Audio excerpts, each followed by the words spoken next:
안녕하세요. 커피앤톡입니다. 오늘도 와주셔서 감사드리고요. 바로 사연 읽어보겠습니다. 안녕하세요. 인연이라는 것이 정말 있기는 한가 보다라는 걸 딱 한 번 경험해 본 적이 있어요. 바로 남편과의 관계 덕인데요. 처음 제가 남편과 연이 닿은 것은 대학 선후배 사이로 시작이었어요. 같은 과를 나와 저희가 연애하는 동안 말도 많고 탈도 많았죠. 그런 청춘 시절을 보내고 남편은 자신이 원하는 직장에서 저도 제가 원하는 꿈을 향해 열심히 사느라 서서히 멀어져 갔어요. 그렇게 제 첫사랑이던 그이와 헤어지고 가볍게 연애는 몇 번 했지만 남편에게 쏟았던 사랑만큼은 쉽지가 않더라고요. 그래서 나중에는 그 가벼운 연애마저 시간 낭비처럼 느껴져 한동안 제 삶에 온전히 집중하며 지냈어요. 그런데 헤어진 지 3년 만에 다시 남편을 만나게 되었고 남편과 저는 처음이자 마지막인 것처럼 뜨겁게 사랑을 했고 결혼까지 꼴이 나게 되었습니다. 남편은 남동생이 한 명 있었어요. 소탈한 성격이고 외모도 좋아 늘 인기가 많았죠. 그래서 결혼 정년기보다는 조금 이르게 장가를 가게 되었어요. 저희가 결혼한 지 6년쯤 되었을 무렵 시동생도 결혼식을 올렸거든요. 당시 시동생의 나이가 30이 채 되지 않았고요. 동서는 중소기업 회장의 막내딸이었는데 위로 오빠들이 2명이 있었고 동서 부모님이 나이가 40이 넘어서 낳은 고명딸이라 귀여움을 독차지하고 자랐다고 하더군요. 그래서 그런지 시부모님께 하는 것을 봐도 애교가 뚝뚝 흐른다고 느껴질 정도로 귀여움을 떨었어요. 시부모님은 그런 동서를 참 마음에 들어했고요. 동서의 오빠들은 둘 다 직업도 빵빵했는데 한 명은 은행 지점장, 다른 한 명은 변호사라고 했어요. 동서 부모님은 동서를 금지 오겹으로 키웠고 돈도 많은 집에서 자라서인지 제가 느끼기에는 동서의 콧대가 하늘을 찌르더라고요. 처음부터 동서의 언행이 예사롭지 않다고는 느꼈지만 하늘을 찌르는 그 높은 콧대는 유독 제게만 심했어요.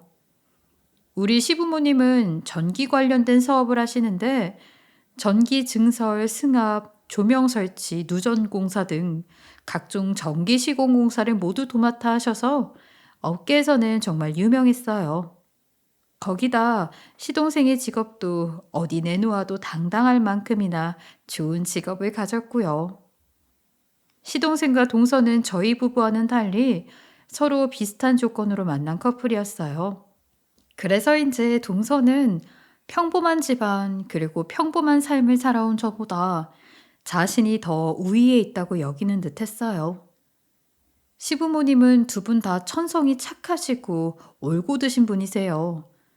거기다 처음부터 잘 사셨던 게 아니라 굳은 일부터 시작해 한 단계씩 올라간 분들이라 사람이 얼마나 중요하고 또 소중한지 너무도 잘 아는 분들이었어요. 그렇기 때문에 시부모님은 저한테도 며느리 대우를 정말 잘 해주셨죠. 그 덕에 저는 시집살이도 모르고 지냈어요. 저 또한 이런 시부모님께 최선을 다했기에 우리 집은 그간 아무 문제도 없었어요. 남들은 고부 관계는 어렵다는 둥, 고부 갈등 때문에 골머리가 썩는다는 둥, 그런 말을 할 때 정말 이해가 가지 않았을 정도로 시집살이라는 것에 대한 부담감을 전혀 모르고 지냈어요. 하지만 모든 건 동서가 들어오면서부터 차츰차츰 달라지기 시작했어요.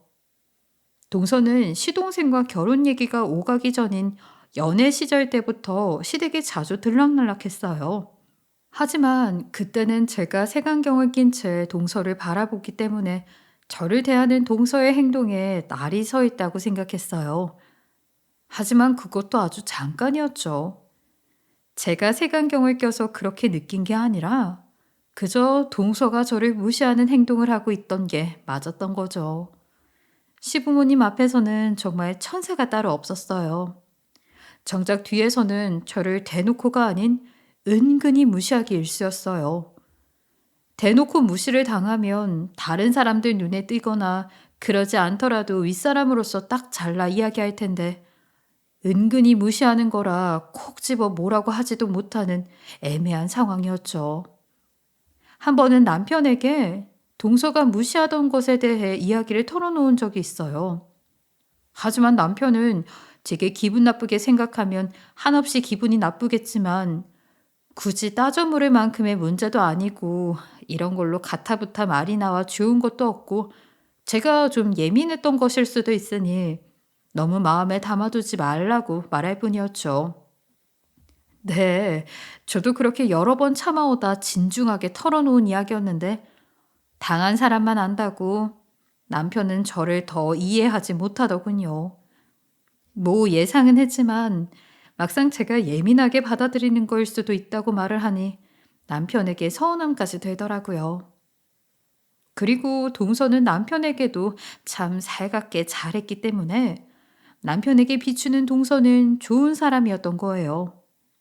그러니 제가 예민해져 보였고 아직 진짜 가족도 아닌데 괜히 깐깐한 형님 역할을 하려는 것처럼 보였을지도요.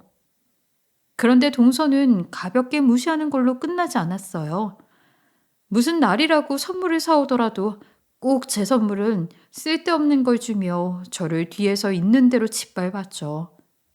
참, 이런 걸 더럽고 치사해서 말을 꺼내는 것도 괜히 창피하지만 가족들이 동서가 사온 선물에 감탄하며 모두 기뻐할 때 제게는 상품권이라며 백화점 봉투에 상품권을 담아서 주곤 했어요. 그러면서 가족들 앞에서는 제 취향을 잘 알지 못해 상품권으로 선물을 대신한다며 수줍게 웃곤 했습니다. 그런 가족들은 그런 동서에게 생각이 깊다면서 제가 가장 좋겠다며 이렇게 동서가 쇼핑할 기회까지 선물한 셈 아니냐며 웃었어요. 여러분들도 똑같이 생각을 하셨겠죠? 상품권이라도 주는 동서가 어디냐, 그만하면 됐지 싶으셨을 거예요. 근데 그 봉투 속에는 대형마트에서 쓸 수 있는 10,000원짜리 상품권 2장이 있었어요. 정말 어이가 없지 않나요? 그리고 작은 편지도 들어있었죠. 그 편지에는 싸구려 패션만 고수하는 분인 것 같아 백화점에서는 제게 어울리는 옷을 찾지 못했다고, 마트에 있을 것 같아 마트 상품권으로 드린다고 티라도 한 장 사입으라고 적혀 있더라고요. 이런 수모에도 꾹 참고 지내던 어느 날 시동생의 결혼 이야기가 오가는 듯 했어요. 그런데 어느 날 돌연 동서와 헤어졌다며 결혼은 없던 걸로 하자고 했고 처음에는 그 소식에 가족들 모두 충격이 컸어요. 하지만 저는 속으로 차라리 잘 됐다 싶었죠. 이대로 동서와의 연도 끝이구나. 시동생이 더 좋은 여자를 만났으면 좋겠다 하고 생각했어요. 그렇게 동서가 나타나기 전의 생활로 돌아간 지 두어 달쯤 지났을 때 갑자기 동서가 울면서 시댁을 찾아왔어요. 그 이유는 시동생의 아이를 임신했다는 것이었고 동서의 임신으로 그 둘은 하는 수 없이 결혼까지 하게 되었습니다. 말이 결혼이지 식도 제대로 치르지 않았어요. 동서가 죽어도 임산부인 상태로 웨딩드레스를 입고 결혼식을 올릴 수 없다고 출산 후에 몸을 만들어 결혼식을 올리고 싶다고 성화였거든요. 처음에는 시부모님께서 그러다가 식도 못 올리고 사는 부부들도 꽤 있다고 말렸지만 동서는 고집을 굽히지 않았고 생애 한 번 가장 예쁜 모습을 담고 싶어 하는 동서의 마음을 이해해 그녀 뜻대로 출산을 먼저 하고 나중에 결혼식을 올리기로 했어요. 그렇게 그 둘은 혼인신고부터 하고 같이 살게 되었어요. 저도 임신을 경험해봐서 알지만 임신했을 때 많이 예민해지잖아요. 동서도 점점 예민해지는 듯 했어요. 좋게 말하면 그렇지만 동서가 저를 무시하는 수위가 날로 심해진 거죠. 유독 제게만 난리도 아니었거든요. 시모를 포함한 모든 시댁 식구가 동서의 이런 모습을 모르고 있었어요. 앞서 말했듯 시모는 정말 공평한 분이라 동서랑 저에게 똑같이 잘 대해주셨어요. 그런데 동서는 이런 대우를 늘 못마땅했고요. 하루는 시동생의 승진을 축하하는 의미에서 온 가족이 모여 식사를 했어요. 저희 시모는 며느리가 둘이나 있어도 꼭 자신이 주방에서 모든 것을 하려고 하셨는데 그날은 요리에 시간을 쏟지 말고 온 가족이 즐기면서 보내자고 해서 배달을 시켜 먹었죠. 뒷정리는 당연히 제가 나서서 했는데 동서는 하는 둥 마는 둥 하며 계속 툴툴댔고 제가 그 소리를 듣게 되어 조금 타이르게 됐어요. 입 깎아 치우는데 얼마나 걸린다고 나까지 나서서 거들어야 하냐고. 짜증나 정말. 아, 내가 여기서 이런 거나 해야 되는 게 말이 돼? 형님이랑 같은 대우받는 게 말이나 되냐고. 동서, 그 툴툴대는 거야 그런다고 치지만 하려면 안 들리게 해줘야 하는 거 아니야? 아니, 나랑 같은 대우받는 게 왜 말이 안 되는 건데? 동서나 나나 이 집 며느리인 건 같은데 말이야. 식은 아직 안 올렸어도 이미 혼인신고도 했으니 동서가 손님도 아니잖아. 아니 왜 혼잣말하는 것까지 엿듣고 그래요? 진짜 별꼴이야. 그리고 각긴 뭐가 같아요? 형님이랑 저희 집 수준부터가 다른데 이게 말이나 된다고 생각해요? 뻔뻔한 거야, 멍청한 거야? 뭐? 동서 집이 좀 잘 산다고 해도 난 이 집 맏며느리고 동서는 이 집안 둘째 며느리잖아? 내가 윗사람이니 우습게 생각하더라도 속으로 하고 앞에서는 말 가려 해. 속으로 생각하는 것까지 내가 뭐라고 할 수는 없는데 내 귀에 들리게 하면 나도 그냥 넘길 수는 없잖아. 그리고 같은 며느리가 같이 뒷정리하는 건 너무 당연한 거니까 이제 그만 투덜 대. 지금 날 가르치려고 드는 거예요? 그리고 자꾸 뭐가 같다는 거야. 공주랑 하녀가 같은 대우 받는 거 봤어요? 왜 어머님은 공주랑 하녀랑 같은 대우를 하시는 거냐고. 아무리 생각해도 이해가 안 돼. 형님이나 눈치껏 행동하세요. 아시겠어요? 제 신경이 거슬리게 굴지 말라고요. 그렇게 말하고는 대충 하는 척하고 휘하니 가버렸어요. 그러고는 시댁 식구들 앞에서는 천연덕스럽게 제가 가서 쉬라고 했다며 이야기하는데 정말 어이가 없었어요. 물론 임신한 동서를 제가 부려먹을 생각도 없지만 저렇게 안 하려고 용을 쓰고 저와 급을 나누려고 하는 행동 때문에 저 역시 배려를 하고 싶지 않아지더라고요. 그래서 그날도 동서가 제 옆에 있어도 구태여 가서 쉬라는 말을 먼저 건네지 않았어요. 그런데 하는 척하고 일이 곧 끝날 것처럼 보이니 하던 일까지 팽개치고 거실로 나가버린 거예요. 얼추 비슷하게 끝나야 다른 사람들이 별말 안 할 테니까 그런 거였겠죠. 더 황당한 것은 그날 후로 더욱 저를 괴롭히기 시작했다는 거예요. 이게 가족이 할 짓이 맞나 싶을 정도로 말이에요. 시댁 식구들 모르게 뒤에서 어찌나 저를 괴롭히는지 정말 골머리가 썩는다는 말을 이럴 때 하는 거구나 싶었다니까요. 심지어는 자신의 친정엄마까지 대동해 저를 괴롭혔던 적도 있어요. 저는 패밀리 레스토랑에서 매니저로 일하고 있는데 제가 일하는 곳까지 동서 엄마가 찾아왔어요. 처음에는 당연히 방문한 줄 몰랐죠. 그래서 홀 직원이 동서 엄마를 자리에 안내하고 물과 유리잔을 가져다 줬는데 동서 엄마가 고의로 유리잔을 내려두려고 하는 직원의 팔을 쳐 유리잔이 바닥에 떨어져 깨지고 말았어요. 직원은 그런 상황 속에서도 자신의 부주의라며 죄송하다고 고개 숙여 사과드렸죠. 그런데 동서 엄마는 이렇게 조심성 없는 직원이 자신을 안내했다며 매니저 나오라고 고래고래 소리를 질러댔고 그 상황을 전달받은 저는 황급히 수습을 위해 향했어요. 동서 엄마는 저를 보고 콧방귀를 낀 뒤 말도 안 되는 소리를 하더라고요. 아, 이 레스토랑 매니저는 직원 교육을 어떻게 시켰길래 이 모양인가 했더니 사돈댁 며느리였어? 그럼 그렇지. 없는 집 자식이 배워봤자 뭘 얼마나 배웠겠어? 그러니 직원도 덩달아 이러지. 다치지 않으신 것 같아 다행이네요. 그런데 저 없는 집 아니고 평범한 집안 자식이고요. 많이 배워서 호텔 경영으로 유명한 대학 졸업했고요. 우리 직원이 실수한 게 아니라 고의적으로 팔을 쳤다는 걸 본 직원도 있는데요. 공과 사는 구분해야 하고 또 그냥 넘어갈 수는 없어서 한 말씀 드리는데 이렇게 일부러 찾아와 행패 부리시려고 하신 거라면 그만 나가 주세요. 지금 하시는 행동 전부 영업방해에 해당하거든요. 뭐야? 지금 날 협박하는 거야?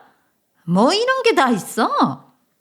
우리 딸 하는 말이 꼭 맞네. 이 되바라진 것. 시댁에서 우리 딸이랑 똑같은 대우 받으니 뭐라도 됐다 생각하나 보지? 꼴같전 개구이지 마. 주제도 모르고 우리 딸이랑 동급으로 가려고 하지 마라 이 말이야. 네 분수를 알라고.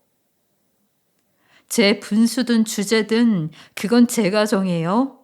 이곳까지 친히 오셔서 동서 대신에 제게 훈수를 두려고 하시는 거 보면 동서는 아직도 한두 살 어린애처럼 보네요. 너? 내가 지금 말장난이나 하자고 온 줄 아니? 착각하지 마. 내 딸이 니까 걸 상대한다는 자체가 화가 나서 내가 나서서 온 거니까. 더러운 똥을 내 딸의 제 손으로 치우게 둘 순 없잖니, 안 그래? 너 운 좋게 시집 잘 가서 기가 폈나 본데. 이렇게 경고 줄 때 눈치껏 행동해. 말로 알려주는 거 2번은 없어. 이렇게 부모까지 나서서 저를 괴롭힐 일인가 싶기도 했지만 이런 괴롭힘은 이날 이후에도 계속 이어졌고 시간이 흐를수록 혼란스러워졌어요. 공과 사를 구분하지 못하는 동서와 그녀의 엄마 때문에 일하는 것에도 지장을 받기 시작했고 레스토랑 내에서도 저에 대한 안 좋은 말들이 나오기 시작했고 구설수에 올라 그렇게 좋아하던 일임에도 점점 숨이 막히더라고요. 그렇게 제 평범한 일상에 금이 갔지만 속수무책으로 당하는 수밖에 없었어요. 제 말을 믿어줄 사람은 그 누구도 없었으니까요. 그렇게 지내다 보니 어느 순간부터는 사람이 점점 위축되어 갔고 또 무서워지더라고요. 그래서 제가 정말 굽히고 살아야 하나 하는 생각까지 들었어요. 그러다 보니 저는 최대한 동서랑 마주치지 않으려고 했고 시댁 가는 것도 일부러 피하게 됐어요. 마주치면 또 어떤 일을 겪게 될지 가늠이 되지 않았거든요. 사람이 피폐해진다는 걸 스스로가 느끼기 시작하니까 평소라면 몰랐을 그런 복잡한 감정들이 걷잡을 수 없이 커져서 어떻게 대처해야 하는지도 모르겠더라고요. 거기다가 자꾸 시댁 방문을 피하고 연락도 잘 안 하려고 하는 저에 대해 오해가 하나둘 늘어갔고 시부모님과 남편은 제가 변했다고 생각하기 시작했어요. 동서 한 명 때문에 이 모든 게 엉망이 되어버렸어요. 친정에도 터놓고 이야기할 수는 없잖아요.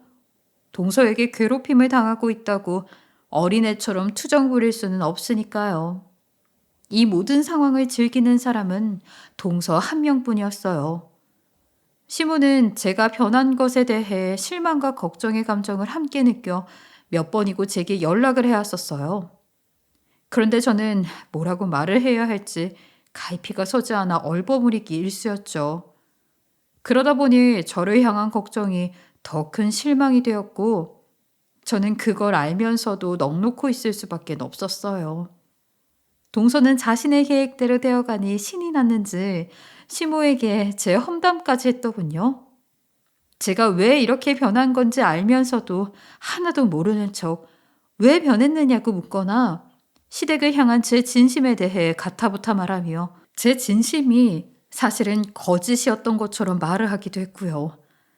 어이없는 것은 자신을 향한 제 감정을 찌어내며 시모에게 말해 저를 정말 나쁜 사람으로 만들어가고 있었다는 거예요. 남편이 있던 없던 아랑곳하지 않고 그런 짓을 벌인 탓에 남편을 통해 듣게 되었고요. 제가 들은 것 중 가장 황당한 것은 제가 자신을 질투하고 미워한다는 이야기였어요. 이게 다 말이나 되는 건가요? 자신이 벌인 판에 혼자 북치고 장구치고 다 하는 동서의 모습에 혀를 내둘렀습니다. 물론 동서의 이런 괴롭힘에 대해 남편이나 시부모에게 말을 해보지 그랬냐 생각을 하실 것 같아요. 그런데 앞서 말했듯 남편은 착하고 성격 좋은 동서에게 이미 넘어가 제 말은 듣지도 않고 제가 하는 말은 여자들끼리 하는 일종의 질투로 치부했기에 더 이상 말을 꺼낼 수가 없었어요. 아무리 부부 사이라고 해도 자존심이 상하더라고요. 그리고 시부모에게 말하지 못했던 건 이와 비슷한 이유 때문이었어요. 시부모에게 달려가 동서가 절 괴롭혀요. 동서 좀 혼내주세요. 라고 하기가 좀 그렇잖아요. 그렇게 말을 하는 사람들도 물론 있겠죠. 하지만 제 성격이 그러지 못하다 보니 때를 놓쳐버려 이런 상황까지 온 겁니다. 이런 상황들이 점점 더 쌓이면서 동서의 말을 철석같이 믿을 수 있도록 돌아갔고, 나중에는 정말 저는 시댁 식구들 사이에서 나쁜 사람으로 시정사실화가 되어 있었어요. 그러다 보니 더욱 시댁을 가지 않게 되었고, 오해라는 늪이 끝도 없이 파고들어 되돌릴 수 없는 상황까지 이르게 된 것이었어요. 그러던 어느 날 저희 친정집에 생각지도 못한 일이 생겼어요. 이건 마치 로또 당첨과도 같은 어마어마한 일이었죠. 우리 친정아버지가 60년 넘게 모르고 살았던 출생의 비밀이 밝혀졌던 것인데, 그 출생의 비밀 덕에 아버지의 말년 인생에 꽃길이 펼쳐지게 된 거예요. 사실 아버지는 4살 때 입양이 되었어요. 그 시절에는 부모가 가난하면 자식 보내는 경우가 왕왕 있었나 봐요. 그렇기 때문에 저희 친정 식구 모두 친조부모가 가난으로 허덕이던 탓에 아버지를 입양 보냈다고 그렇게 알고 여태 살았어요. 그래서 가끔 이런 이야기가 나왔을 때마다 어떻게 가난하다고 자식을 다른 집에 입양을 보낼 수 있냐고 흉을 보기도 했었죠. 그런데 사실은 그게 아니었어요. 알고 보니 저희 아버지의 친부모가 가난해서 아버지를 입양한 게 아니라 아버지를 도둑 맞아 어쩔 수 없이 입양되게 되었던 거더라고요. 이게 무슨 출생의 비밀이냐 하시겠죠. 비밀은 지금부터예요. 아버지의 친부모님, 그러니까 제게 친조부모님이 마을의 유지일 정도로 어마어마한 재력가였고, 그 재력가 집안의 맏아들이 바로 제 아버지였던 겁니다. 그런데 누군가 그런 아버지를 훔쳐가 버린 거예요. 그런 아버지를 장장 66년 만에 친조부모님이 찾아내 아버지에게 연락을 주었던 거예요. 본인들이 돌아가시기 전에 친자식인 저희 아버지에게 재산 분할을 꼭 해주고 싶다며 아버지를 정말 어렵게 전직 형사까지 고용해 찾아냈던 것이었어요. 물론 그 전에도 아버지를 찾기 위해 동분서주해 가며 여러 번 시도했지만, 당시 인상착의가 비슷했던 다른 사람들을 데리고 와서 오랜 시간 동안 찾지 못하는 거면 자신들이 모르는 다른 사정이 생긴 것은 아닐까 하고 한동안 포기하셨었다고 하더라고요. 그런데 다시 아버지를 찾아 나선 것은 자신들의 앞날이 얼마 남지 않았다는 것을 직감하고 마지막이라고 여기며 지푸라기 잡는 심정으로 다시 한번 찾아 나서게 됐고, 놀랍게도 이번엔 정말 찾게 된 겁니다.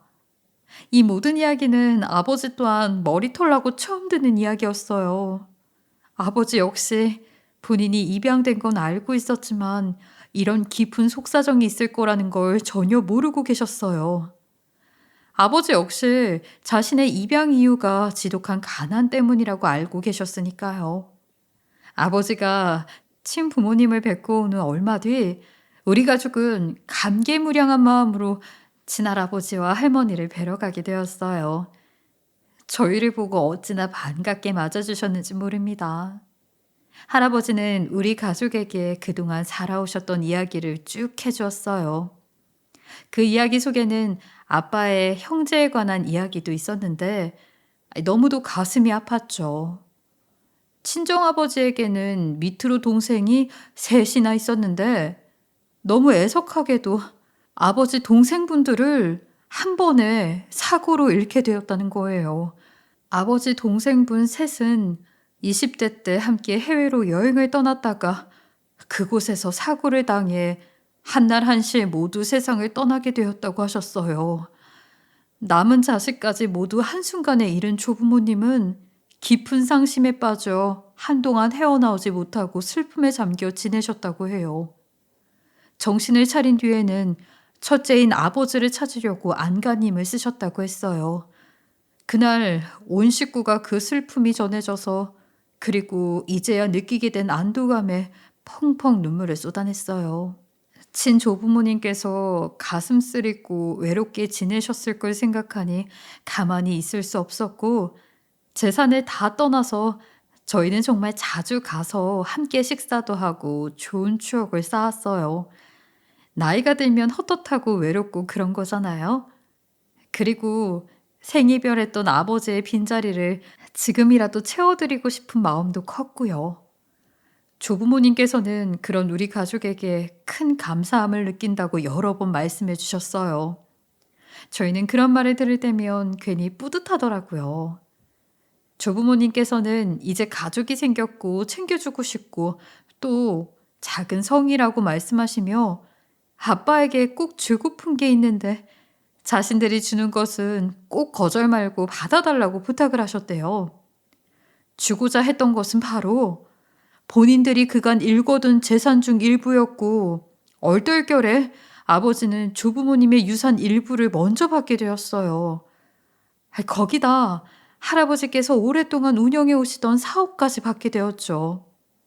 할아버지는 지금의 사업은 뒷방 늙은이인 자신보다 건재한 아버지가 관리해주면 좋겠다며 아버지께 넘겨주신 거예요. 하지만 아버지는 사업이라는 걸 해본 적이 없기에 경영은 전문 경영인을 뽑아서 계속 운영하는 걸로 했죠. 할아버지도 이제 아버지가 도맡아줄 사업이니 좋은 방향이라면 뭐든 찬성한다고 해주셨고요. 정말 이 모든 일이 너무도 눈 깜짝할 새에 일어났어요. 그래서 정신이 하나도 없었어요. 저희는 그저 아버지의 친부모님을 더는 외롭지 않게 보살피고자 했던 것인데 그것에 대한 보답을 생각지도 못한 빠른 시일 내에 받게 되었으니까요. 그러다 보니 이 상황을 저희 시댁 식구들에게 말할 그럴 정신도 없었어요. 그러는 사이 혼전 임신으로 미뤄왔던 시동생의 결혼식이 코앞으로 다가왔어요. 우리 친정 식구들도 모두 초대를 받아 함께 참석하게 되었어요. 동서는 제일 좋은 호텔에서 결혼식을 올렸고 최고급 웨딩드레스를 입었어요. 동서는 결혼식 준비 내내 자신과 자기 부모님의 체면이 있으니 그것에 걸맞는 결혼식을 올려야 한다고 말하더니 정말 어마어마하게 호화스러운 예식이 아닐 수 없었어요.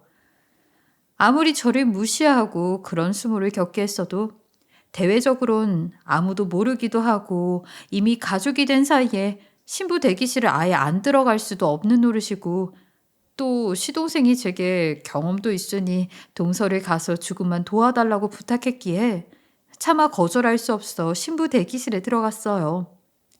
그때가 부케 전달이 조금 늦어져 시동생이 걱정하던 차였는데 딱 제가 동서에게 가려고 할 때 마침 도착해서 제가 전해주게 되었어요. 그래서 신부 대기실에 들어가 부케를 전해주기 위해 동서에게 가까이 다가갔는데 그러다 실수로 동서의 드레스 끝자락을 밟고 말았어요. 그런데 그걸 본 동서는 갑자기 흥분하며 제 얼굴을 세게 밀치며 고래고래 고함을 질러댔죠. 지금 뭐 하는 짓이야? 이게 얼마짜린 줄 알아? 아냐고. 초대하지도 않은 사람이 와서 왜 제라를 하고 있지? 미안해 동서. 이거 부케 전해주려다가 그만. 실수했다. 천것들 출입 금지시키라니까 왜 여기 와 있는 거야? 형님, 미안해요? 미안하면 지금 내 앞에서 무릎 꿇고 앉아서 드레스 깨끗하게 닦아놔요. 지금 당장? 당신이 수습하란 말이야. 동서가 닦으라는 드레스에는 제 신발 자국은 찾아볼 수도 없을 만큼 깨끗했어요. 그래도 제가 실수한 것은 맞아서 사과했는데 천것들이라며 난리를 치는 겁니다. 하필이면 이 타이밍에 신부 대기실에는 저와 동서밖에 없었던 터라 아무도 이 장면을 보지 못했어요. 저는 말 같지도 않은 소리에 화가 나 동서를 향해 소리쳤어요. 지금 나한테 천것이라고 했어? 그리고 내가 동서 앞에 무릎을 왜 꿇어? 눈이 있으면 좀 보고나 말해. 내 발자국이 어디에 새겨져 있는데 닦으라는 거야? 동서 눈에만 보이는 그 발자국 어디에 있느냐고. 눈에 안 보이면 보일 때까지 찾아서 닦아. 감히 니까지 것은 죽을 때까지 한 번도 입어보지 못할 그런 드레스라고 이게. 그러니까 무릎을 꿇든 머리에 바닥을 박든 보일 때까지 내 앞에서 조아리고 찾아서 닦아내라고. 내가 왜 그래야 하는데? 네가 말하는 이 고가의 드레스 결국 대여 아닌가? 돈 주고는 살 엄두가 안 나서 동서도 대여한 거잖아. 누가 보면 돈 주고 산 네 소유 드레스인 줄 알겠다. 우리나라 말은 아 다르고 어 다르니까 명확하게 말해야지. 동서의 두서없는 말 때문에 오해할 뻔했잖아? 야, 신성한 내 결혼식을 망치려고 작정했어? 나가, 당장 나가. 예식장 밖으로 꺼지라고. 천하디천한 네 가족 중 너를 포함한 그 누구도 내 결혼식에 발붙일 생각하지 마. 나라고 뭐 와서 축하해주고 싶었겠니? 사람 일상을 송두리째 엉망으로 만든 년 결혼식인데 그래도 어쩌니 엄연히 네 윗사람이니까 참여하는 수밖에? 네 영악함이 만천하에 들통나기 싫으면 이 자리에 내가 있어야 하는걸?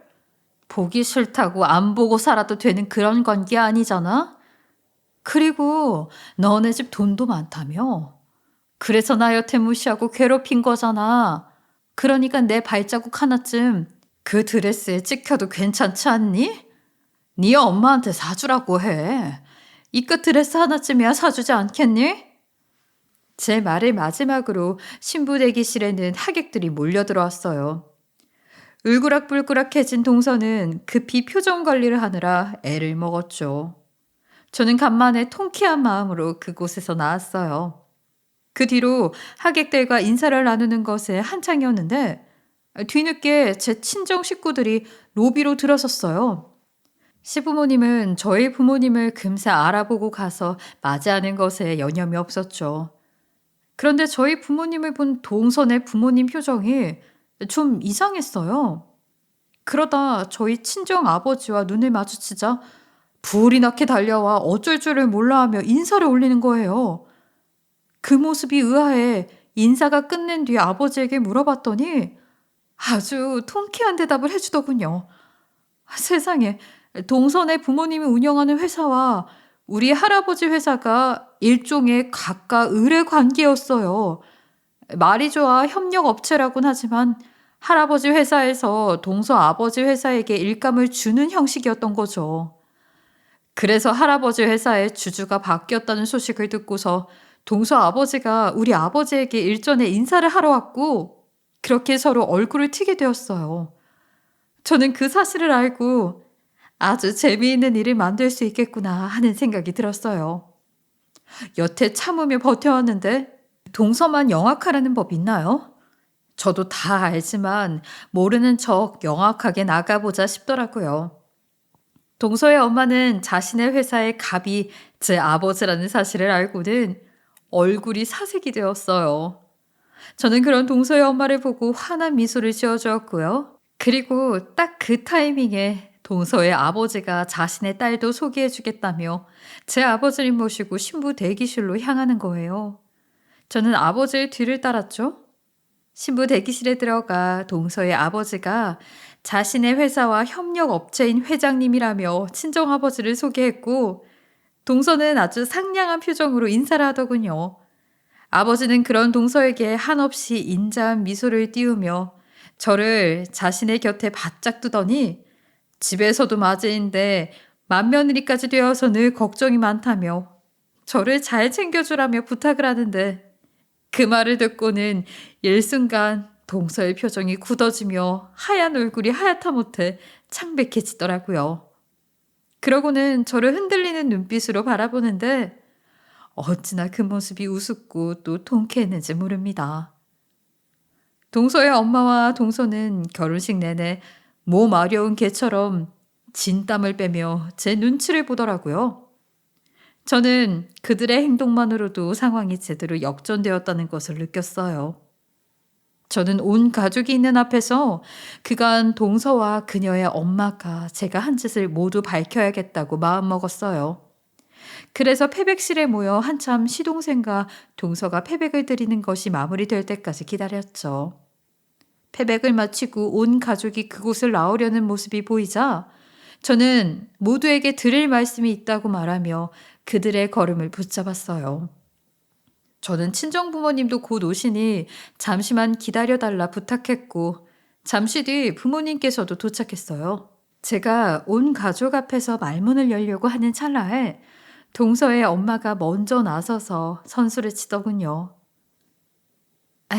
생각 깊은 사돈댁 며느리가 온 가족이 모여 이렇게라도 자리를 마련하고 싶었나 봐요. 하지만 오늘은 날도 날이니 이만 돌아가고 다음에 좋은 시간, 좋은 자리를 마련해 저희 부부가 한번 대접하죠. 오늘은 사위와 딸이 행복하게 살라고 격려하고 응원하는 자리니 말이에요. 아니요. 온 가족이 모두 모였을 때 드리고 싶은 말씀이 있어서 이러면 안 되는 줄 알지만 이렇게 온 가족을 모았어요. 그리고 제가 하려는 말은 제가 동서와 당신한테 그간 꽤 오랫동안 협박과 괴롭힘을 당했다는 거고요.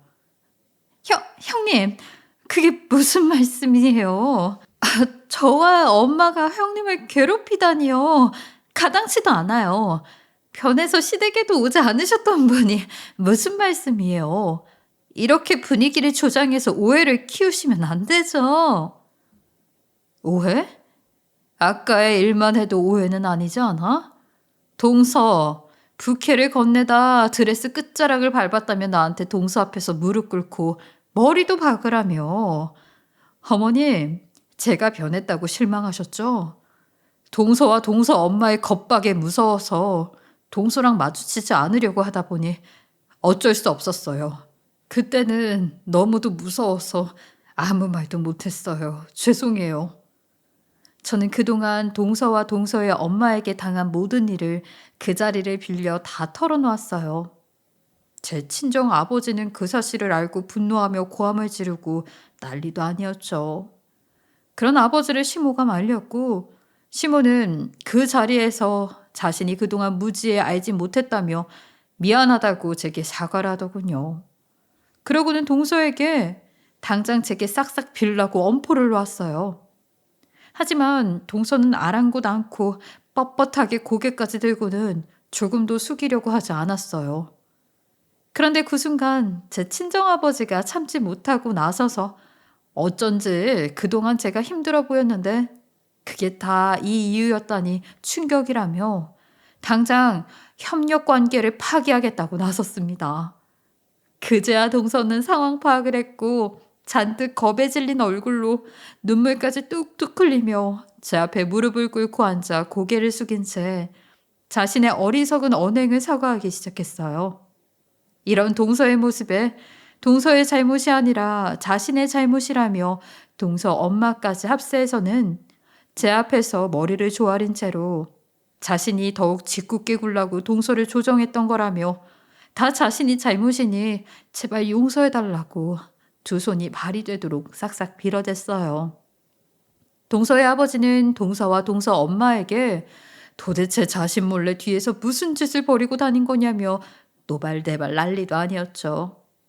결국 동서의 아버지까지 나서서 가족의 언행을 살피지 못해 미안하다고 제게 말했고 친정아버지께도 소중한 자식에게 자신의 가족들이 씻을 수 없는 상처를 준 것에 대해 너무도 죄송스럽다고 하더군요. 하지만 제 아버지는 절대 사과를 받아줄 수 없다고, 그러니 더는 협력 관계를 유지할 수 없다고 하고 자리를 떠나버렸어요.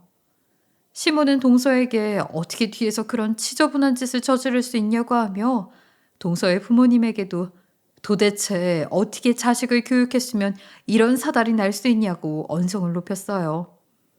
그리고 시모는 제게 다가와 그동안 얼마나 마음고생이 많았냐며 어른이 되어서 그런 것 하나 알아채지 못하고 내게 실망스럽다며 함께 험담했다고 면목이 없다면서 많이 가슴 아파하셨죠. 그 후 늘 시댁에서 기고만장하던 동서는 더는 기도 못 피는 처지가 되었어요. 시모가 동서를 엄청 시집살이 시켰거든요. 제가 그동안 자신이 아닌 동서에게 시집살이 당했을 걸 생각하면 아직도 분이 안 풀린다며 한 사람 한 사람 그 가치가 얼마나 소중한 건데 우리 집에서 이런 지저분한 일이 일어날 수 있냐며 한동안 이 말씀을 동서에게 못이 박히도록 하며 혼을 냈어요.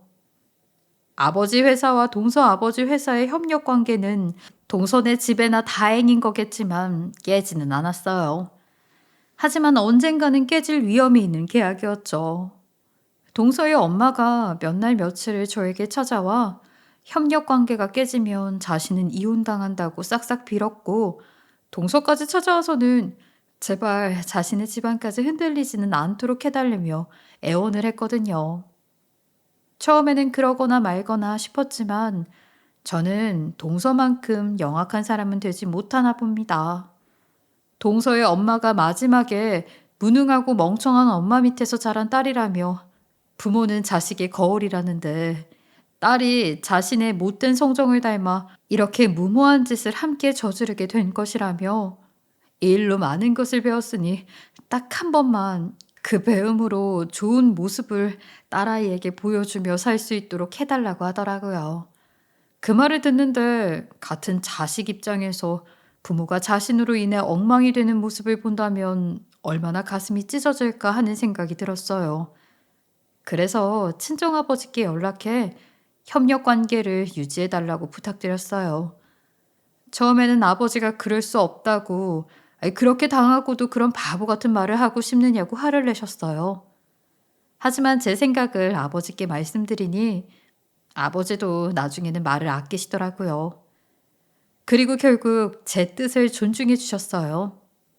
동서는 시댁에서나 그 뒤에서나 더는 제게 꼼짝도 못하게 되었고요. 아버지가 동서의 아버지에게 연락해 제 부탁으로 이번 일은 넘어가겠다고 했고 제가 친정아버지에게 부탁했다는 사실을 안 동서는 더는 제 머리 위에 올라오려고 굴지 못했어요.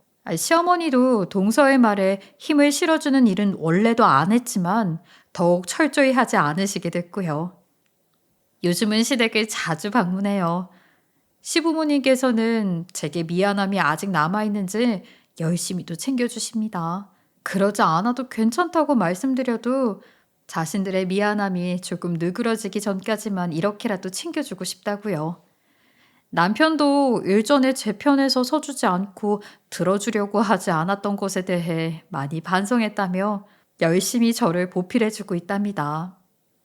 요즘은 이렇게 행복해도 되나 싶을 정도로 원래 일상과 그보다 더 큰 관심을 갖게 되었네요. 그 누구도 자신보다 못난 사람 없다는 것을 이번 일로 동서가 배워서 조카에게는 부끄러운 부모가 아닌 멋진 롤모델이 되길 바라봅니다. 제 이야기 들어주셔서 감사합니다.